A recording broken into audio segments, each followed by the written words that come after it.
열왕기하 22장 1절입니다. 22장 1절서부터 마지막 절 20절까지입니다. 이제 오늘 말씀 이 22장 1절서부터 23장 30절까지 23장이 37절까지 있는데요.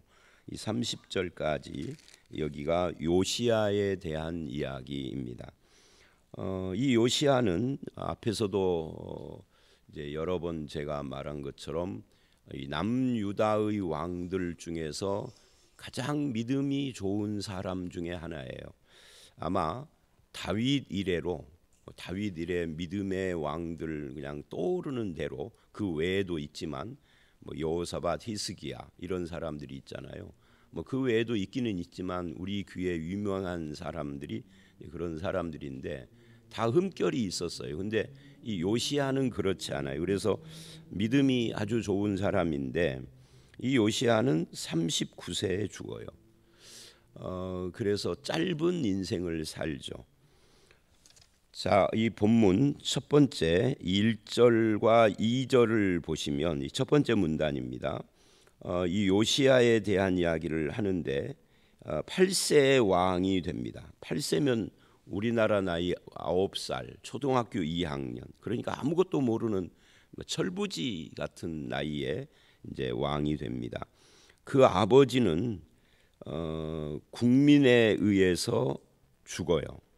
그러니까 반역으로 죽은 거죠. 그러니까 어떻게 보면 뭐 마음의 한도 있을 수 있고 우리나라 조선 역사를 보면 이제 바음의 어떤 비수 같은 걸 숨기고 있다가 자기가 나이가 많고 세력이 좀 생기고 그러면 복수를 하려는 마음도 있을지도 모르죠. 역사 속에 그런 왕들이 있으니까 막 그럴 수 있어요. 그런데 그런 모습을 보이지 않아요.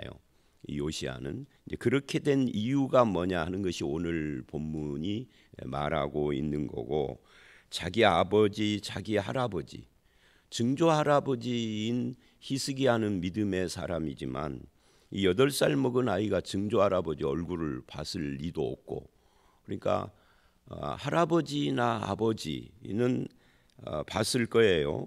그러나 그들은 다 우상 숭배자들입니다. 뭐 어렸을 때니까 뭐 큰 뭐가 없었겠지만, 그리고 국가 전체가 우상 숭배에 물들어 있는 그런 상황 속에 8살짜리가 31년을 다스리는데 2절에 여호와 보시기에 정직히 행하여 다윗의 길로 행하고 좌우로 치우치지 않았다.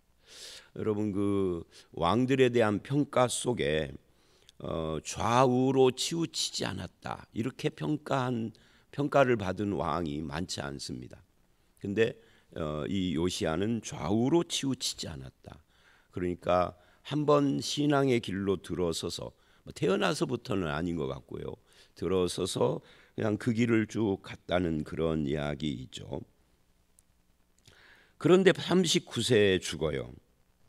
그래서 이 요시야의 생애를 볼 때 특히 오늘 본문에서 어째서 이 믿음의 사람, 다윗의 길로 행하고 좌우로 치우치지도 않았던 이 사람은 우상 숭배자였던 사람들, 그 아버지는 반역으로 짧게 죽었지만 그 할아버지는 가장 나쁜 사람인데 가장 장수 통치자잖아요. 근데 어떻게 믿음의 사람은 이렇게 짧게 죽었느냐 하는 것이 요시야의 생애에 대해서 최대의 의문입니다. 요시야 오늘 본문을 볼 때 두 가지 주제가 있어요. 하나는 요시야는 어떻게 해서 다윗의 길로 행하여 좌우로 치우치지 않았는가 이것과, 그런데 왜 이렇게 짧게 살았는가, 이 두 가지가 오늘 본문에서 우리가 읽어야 할 것이죠.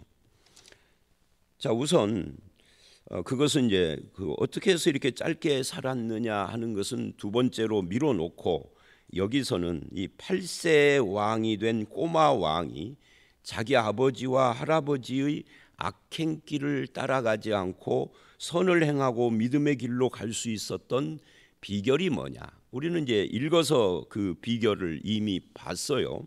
그러나 이제 정리를 해보자는 거죠. 이 성경은 요시야의 회심이나 변화에 대해서 자세한 언급을 하지는 않아요. 다만 역대하 34장을 보면 왕이 된 지 8년째, 왕이 된 지 8년째면은 16세예요. 아직 어린 나이죠. 우리로 말하면 청소년기, 어쩌면 사춘기도 아직 다 안 가신 그런 16세 때 하나님을 찾았다 그러는데 뭐라고 오느냐면 비로소 하나님을 찾았다. 그러니까 16세 이전까지는 하나님하고 상관없이 우리식으로 말하면 교회도 안 다녔다 그런 이야기입니다. 그리고 이제 자기 조상들의 우상 숭배의 모습을 따라갔겠죠. 그때 비로소 하나님을 찾았다 그렇게 말을 하고요. 12년째인 20세에는 비로소 유다와 예루살렘을 정결하게 했다 이렇게 이야기를 합니다. 이 정결하게 했다 하는 말은 그 조상들이 섬겼던 우상들을 헐고 찍어버리고 찍어서 빻아서 불살라 버렸다는 거예요. 그게 역대하 34장 3절로 7절에 잘 나타나 있어요. 어떻게 해서 우상들을 다 헐고 찍어 빻아서 불살랐는가 하는 것은 그 어떻게 해서는 안 나오지만 20세에 그랬다 하는 거예요. 그리고 역대하 34장 8절을 보면 18년째, 이 18년째는 바로 오늘 본문 3절에 해당되는 26세죠. 그때 성전을 정결케 하기로 그렇게 결심을 하죠. 그러니까 이게 순차적이에요. 하나님을 비로소 찾았다. 이제 중등부나 이런 데를 출석하기 시작했다는 거잖아요. 현대로 말하면 16살이니까 뭐 중3이나 고1, 우리나라 나이로 17이니까 고1 정도 되겠네요. 고등학교 이전에는 교회도 안 다녔는데 고등부 때 친구 따라서 교회를 나오기 시작을 하고 한 1년쯤 지나서 세례도 받았겠죠. 요즘으로 말하면 고2쯤. 그리고는 신앙생활을 하다가 주변을 보니까 우상천지인 거예요. 그래서 20세, 뭐 대학교 2학년쯤, 우리나라 나이 21살이니까 그때쯤 이 우상들을 다 헐어버리고 찍어 빻아버렸다. 대단한 거죠.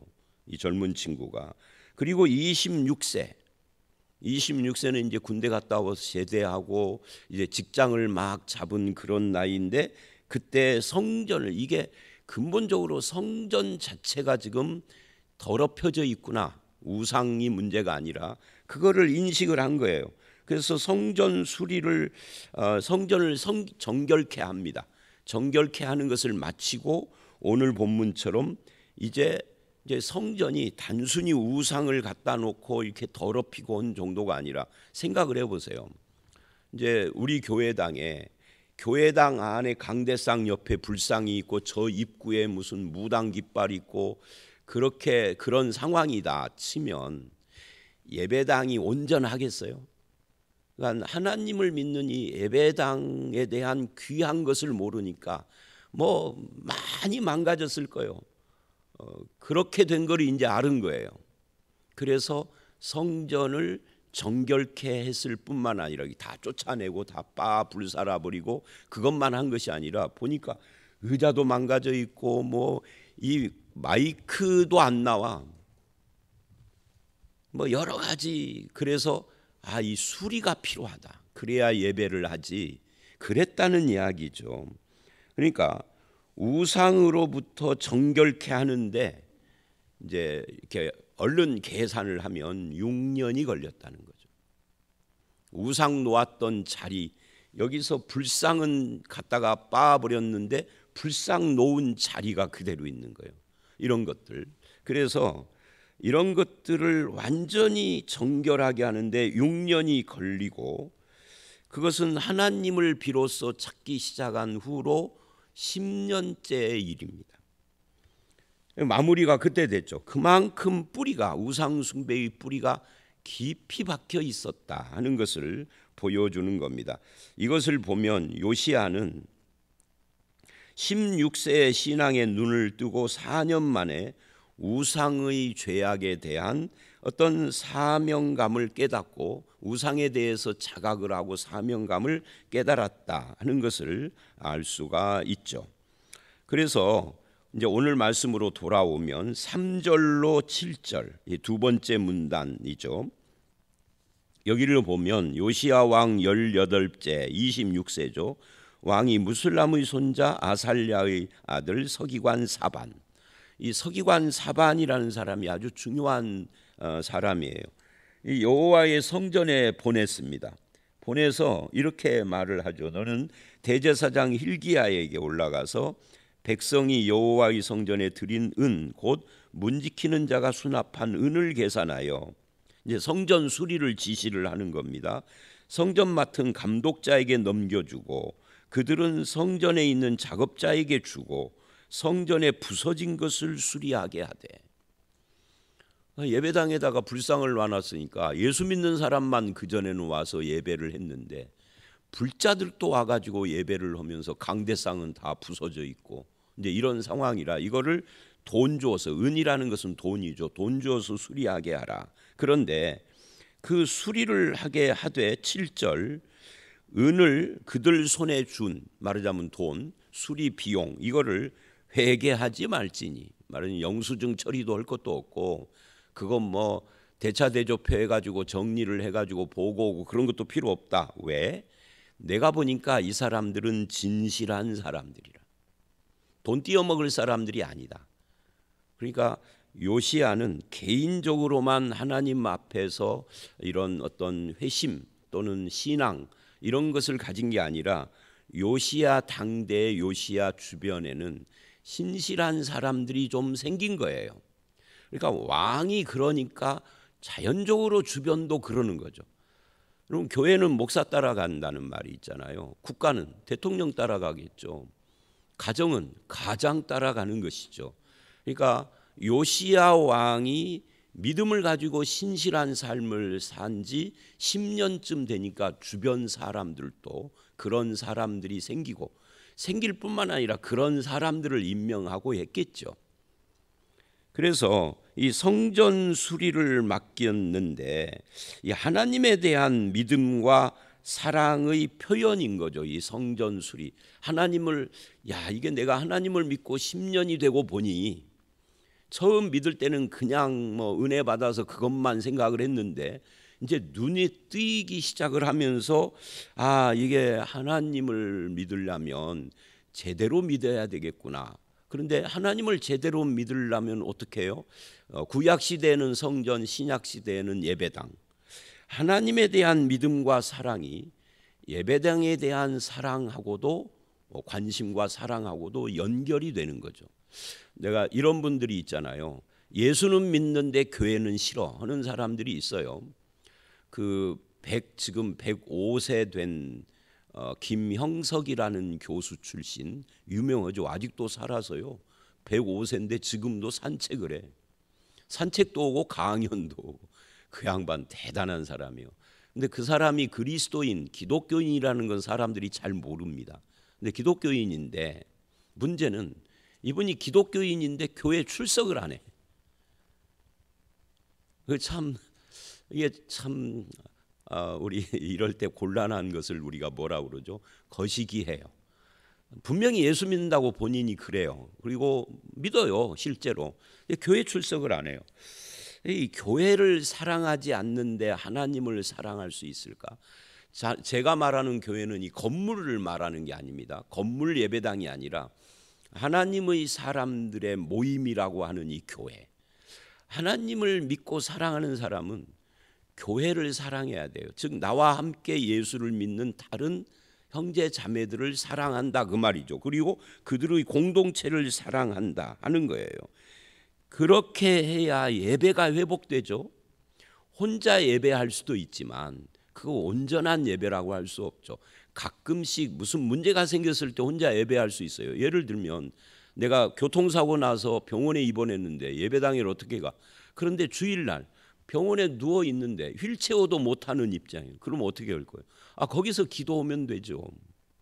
아니면 보호자에게 좀 뭐 요즘 같으면 요즘 세상은 참 좋아졌죠. 유튜브에 서부중앙교회 쳐달라고 그래가지고 예배 함께 해도 되는 거죠. 그럴 수 있지만 특수하게는, 그러나 그런 피치 못할 사정도 아닌데 교회를 사랑하지 않아, 예배를 귀하게 여기지 않아, 이거는 아니다. 요시야는 그랬다는 거예요. 하나님을 믿고 보니 10년 차에 눈을 뜨고 보니, 사실은 역대하를 보면 10년이 아니라 순차적으로 예배당도 사랑하고 관심을 가졌다. 구약에는 그것이 성전이죠. 그랬다는 이야기예요. 우리 스스로를 돌아볼 필요가 있는 말씀인 거죠. 그 다음에 8절서부터 13절을 보면, 그래서 이제 대제사장 hil기야가 서기관 사반에게 이르되 내가 여호와의 성전에서 율법책을 발견하였노라 하고 그 책을 주어요.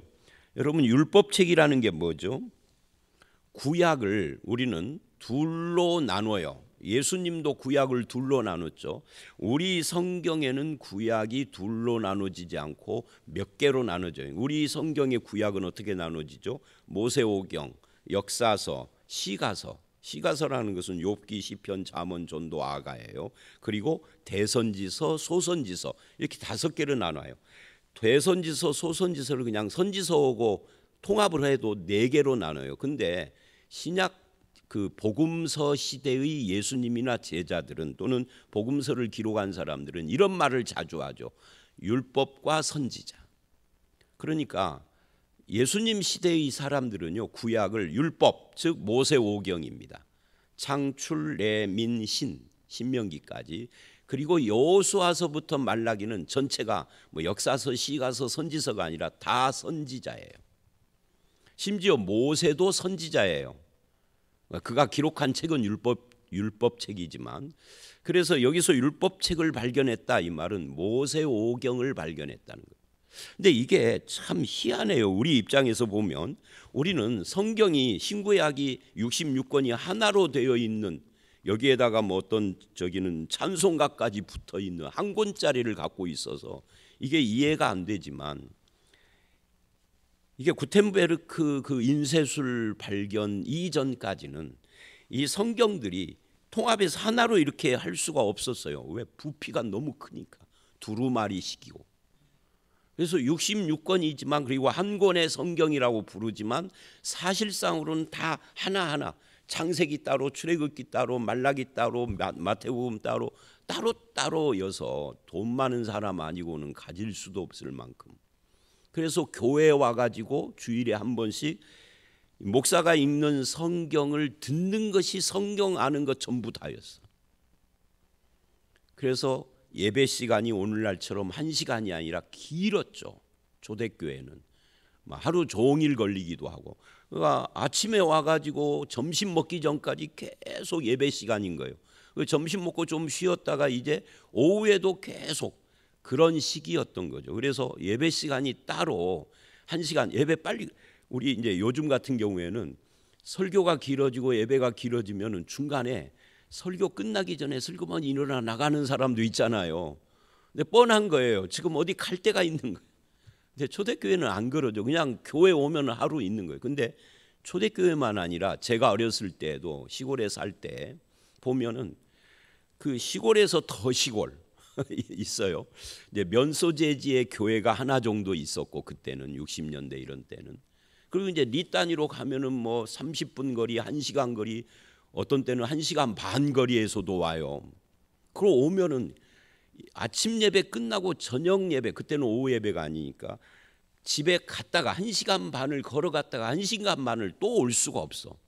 1시간 반을 걸어서 왔다가 다시 1시간 반 갔다가 저녁 때 1시간 반 왔다가 끝나고, 생각을 해보세요. 하루에 6시간을 걸을 수가 없죠. 그러니까 그냥 오면은 저녁 예배까지 눌러 앉아 있는 거예요. 먹을 거는요, 먹을 것은 싸가지고 와. 저 어렸을 때도 그랬어요. 그리고 예배가 낮 예배도요 1시간 반에서 2시간 정도 했어. 그런데 그런 상황인데 지금 이 구약의 이 시대에는 율법서, 선지서 따로따로 있는 상황 속에서 이제 뭐가 참 이상하냐면 우리 같으면 성경을 잃어버릴 수가 없잖아요. 찾아보면 어디 선반 위라도 있어. 그죠? 먼지 쌓여서 그러지, 안 읽어가지고. 그런데 율법서를 잊어버린 거예요. 잃어버린 거예요. 그러면 우리 집 율법서를 잃어버렸으면 너네 집 율법서 가져와. 그럼 그렇지가 않아요. 인쇄술이 발달하지 않은 때에는 너네 집 한 권 우리 집 한 권 있지를 않는다니까요. 그걸 지금 애써 제가 설명을 한 겁니다. 그러다 보니까 우리 교회 어렸을 때 그 예배 시간까지 나온 건데 이게 불가능했었다는 거예요. 그래서 성전에만 있는 거죠. 그리고 성전에 와서 읽는 소리를 들으면서 배우고 이제 이러는 거예요. 그리고 이제 나중 역사 후대에는 회당 같은데 포로를 갔다가 온 뒤에는 회당에 하나씩 있는 정도 이렇게 되는 건데 그거를 잊어버렸다라는 것이 이게 이상한 거예요. 그러니까 얼마나 타락이 심했으면은 오랜 세월 동안 성경 자체가 어디 있는지도 모르고 살았다는 거예요. 수십 년, 수백 년을. 그냥 형식적인 제사만 드리고 말씀에서는 거리가 먼 삶을 사는 거죠. 그러다가 지금 성전을 수리하고 하면서 정결케 하고 수리하고 하면서 그 율법책 모세오경 창출 레민신을 발견을 한 거예요. 그리고 그거를 읽어봤어요. 서기관 사반이. 이 서기관이라는 건 뭐예요? 서기관은 율법사야. 근데 율법사인데 성경 처음 본 거예요. 이게 얼마나 웃겨요. 그러니까 들음풍얼로 한 거죠. 그 전까지는 들음풍얼로. 그러니까 이게 온전하지도 않고 정확하지도 않고. 그리고 그거를 읽어보고 깜짝 놀랐겠죠. 사반이. 왜 깜짝 놀랐느냐면 여기 깜짝 놀랐다는 표현은 안 나오지만 이거를 왕에게 갖다 준 걸 보면 이게 정말 중요한 책이다. 이거 우리가 정말 잃어버렸던 것을 되찾은 이건 핵심이다라고 생각을 했다는 거예요. 그래서 왕에게 주었더니 11절 이제 10절 끝에 사반이 왕 앞에서 읽었어요. 왕 앞에서 율법책을 쭉 읽었는데 어느 부분을 어디까지 읽었는지는 모르겠습니다. 근데 읽었더니 왕이 그 율법책의 말을 듣고 뭐를 했어요? 옷을 찢었어요. 옷을 찢었다라는 것이 뭡니까? 회개했다는 거예요. 야, 내가 여호와를 비로소 찾게 된 그때부터 지금까지 세월이 상당히 흘렀는데 내가 하나님을 믿는다고 믿었는데 엉터리로 믿었구나. 하나님의 말씀하고는 아무 상관없이 믿었구나. 말씀을 보니까 여호와를 이렇게 섬겨야 하는 것인데 말씀 실천 하나도 않고 그냥 이 외형적 종교 행위만 했구나. 이런 걸 깨달았을 거예요. 제가 맨날 말하잖아요. 저도 10대 후반 20대 후반 돌이켜보면 가장 이상한 신앙에 물들었던 10대 후반 이전에는 뭘 몰랐으니까 그건 빼고 친구 보러 가고 뭐 선생님 찾으러 오니까 가고 뭐 그런 신앙이었으니까. 근데 이제 이상한 신앙에 물들어 있었어요. 그 이상한 신앙이 뭐냐? 저 같은 경우에는 첫 번째는 신비주의. 맨 뭘 봤다, 뭐 입신에 들어갔다, 뭐 랄랄랄라 웅얼웅얼 뭐 이런 것들. 그리고 율법주의. 뭐 뭘 지켰다 안 지켰다 뭐 그런 뭐 안 지키면 저주받고 맨 이런 것들. 그리고 마지막으로 전도사 시절까지 합해가지고 이 기복주의.